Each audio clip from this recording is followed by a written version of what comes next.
द्रौपदी के पुण्य कार्य लोक कथाओं के अनुसार मान्यता है कि द्रौपदी का चीरण हरण हो रहा था, तब दो पुण्य कर्म उसके काम आए। पहला यह कि एक बार द्रौपदी गंगा में स्नान कर रही थी। उसी समय एक साधु वहां स्नान करने आया।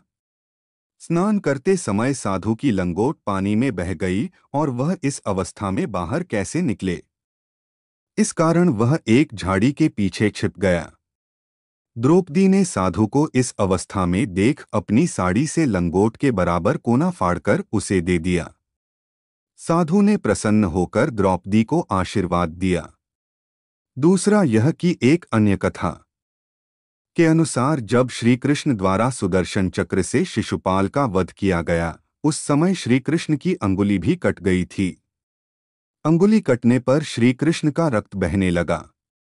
तब द्रौपदी ने अपनी साड़ी फाड़कर श्री कृष्ण की अंगुली पर बांधी थी। इस कर्म के बदले श्री कृष्ण ने द्रौपदी को आशीर्वाद देकर कहा था कि एक दिन अवश्य तुम्हारी साड़ी की कीमत अदा करूंगा। इन कर्मों की वजह से श्री कृष्ण ने द्रौपदी की साड़ी को इस पुण्य के बदले ब्याज सहित इतना बढ़ाकर लौटा दिया और द्रौपदी की लाज बच गई। द्रौपदी के पति महाभारत से इतर एक अन्य कथा के अनुसार द्रौपदी के 5 पति थे, लेकिन वो अधिकतम 14 पतियों की पत्नी भी बन सकती थी। इसका कारण द्रौपदी के पूर्व जन्म में छिपा था। पूर्व जन्म में द्रौपदी राजा नल और उनकी पत्नी दमयंती की पुत्री थीं। उस जन्म में द्रौपदी का नाम नलिनी था। नलिनी ने भगवान शिव से आशीर्वाद पाने के लिए कड़ी तपस्या की। भगवान शिव जब प्रसन्न होकर प्रकट हुए तो नलिनी ने उनसे आशीर्वाद मांगा कि अगले जन्म में उसे 14 इच्छित गुणों वाला पति मिले। यद्यपि भगवान शिव नलिनी की तपस्या से प्रसन्न थे, परंतु उन्होंने उसे समझाया कि इन 14 गुणों का एक व्यक्ति में होना असंभव है। किंतु जब नलिनी अपनी जिद पर अड़ी रही तो भगवान शिव ने उसकी इच्छा पूर्ण होने का वरदान दे दिया। इस वरदान में अधिकतम 14 पति होना और प्रतिदिन सुबह स्नान के बाद पुण्य कुनारी होना भी शामिल था। इस प्रकार द्रौपदी भी पंचकन्या में एक बन गईं। नलिनी का पुनर्जन्म द्रौपदी के रूप में हुआ। द्रौपदी के इच्छित 14 गुण 5 पांडवों में थे। युधिष्ठिर धर्म के ज्ञानी थे। भीम 1000 हाथियों की शक्ति से पूर्ण थे। अर्जुन अद्भुत योद्धा और वीर पुरुष थे। सहदेव उत्कृष्ट ज्ञानी थे व नकुल कामदेव के समान सुंदर थे। कर्ण कृष्ण और द्रौपदी में समानता। द्रौपदी का मूल नाम कृष्णा था। द्रौपदी का नाम कृष्णा इसलिए था क्योंकि वह भी सांवली थीं। भगवान श्री कृष्ण और द्रौपदी अच्छे मित्र थे। कहते हैं कि भगवान श्री कृष्ण की मांसपेशियां मृदु परंतु युद्ध के समय विस्तृत हो जाती थीं, इसलिए सामान्यत लड़कियों के समान दिखने वाला उनका लावण्यमय शरीर युद्ध के समय अत्यंत कठोर दिखाई देने लगता था। कहते हैं कि यही खासियत कर्ण और द्रौपदी के शरीर में भी थी। मान्यता अनुसार कहते हैं कि द्रौपदी कर्ण से विवाह करना चाहती थी, लेकिन जब उसे पता चला कि कर्ण तो सूतपुत्र है तो उसने अपना इरादा बदल दिया। यह भी कहा जाता है कि द्रुपद और कर्ण आदि के दबाव में आकर उसने इरादा बदलकर भरी सभा में कर्ण का अपमान किया ताकि उससे हमेशा के लिए छुटकारा पाया जा सके। बाद में सभी के दबाव के चलते उसने 5 पांडवों को अपना पति मान लिया। कहते हैं कि बाद में जब द्रौपदी का चीरहरण हो रहा था तो कर्ण ने चुप रहकर द्रौपदी से अपने अपमान का बदला लिया था। द्रौपदी चाहती थी श्री कृष्ण को। ऐसी भी किंवदंती है कि पांडव और कर्ण से पूर्व द्रौपदी कृष्ण चाहती थी। वह उससे शादी करना चाहती थी क्योंकि कृष्ण सभी सर्वश्रेष्ठ थे। द्रौपदी की एक दासी थी जिसका नाम नितंबिनी था। वह कृष्ण की सारी खबरें उनके पास आती थीं और कृष्ण खुद जानते थे कि द्रौपदी उनको चाहती है, लेकिन एक दिन एक भेंट में श्री कृष्ण ने द्रौपदी के समझाया और उन्हें अर्जुन के बारे में बताया। कहा कि अर्जुन इंद्र का पुत्र है, अर्थात वह देवपुत्र है। वह आर्योपुत्रों में सर्वश्रेष्ठ है। इस तरह द्रौपदी का मन श्री कृष्ण ने अर्जुन की ओर मोड़ दिया और दोनों मित्र बन गए। यह भी कहते हैं कि द्रुपद चाहते थे कि उनकी पुत्री द्रौपदी का विवाह आर्यावर्त के सर्वश्रेष्ठ योद्धा से हो, जो द्रोण को पराजित कर सके।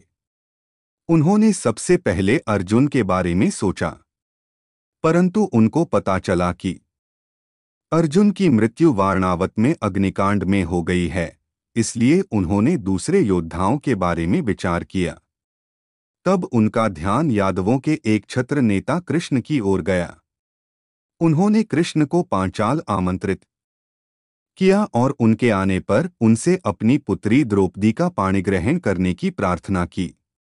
लेकिन जब कृष्ण को पता चला कि द्रुपद का असली उद्देश्य द्रोण से अपने अपमान का बदला लेना है और इसके लिए अपने जामाता का उपयोग करना चाहते हैं, तो कृष्ण ने उनकी पुत्री के साथ विवाह करने से विनम्रतापूर्वक मना कर दिया, क्योंकि वे स्वयं को किसी के व्यक्तिगत प्रतिशोध का मोहरा नहीं बनने देना चाहते थे। कृष्ण के अस्वीकार से द्रुपद बहुत निराश हुए। उनकी निराशा को देखते हुए कृष्ण ने उनसे कहा कि मैं द्रौपदी के योग्य सर्वश्रेष्ठ वर का चुनाव करने में आपकी सहायता कर सकता हूं। द्रुपद ने उनका प्रस्ताव स्वीकार कर लिया या यह भी कहा कि मुझे ऐसा योद्धा चाहिए जो द्रोण को पराजित करके उनके अपमान का बदला चुका सके। तब उन्होंने सलाह दी कि द्रौपदी के स्वयंवर में धनुर्वेद की एक बहुत कठिन प्रतियोगिता रखिए।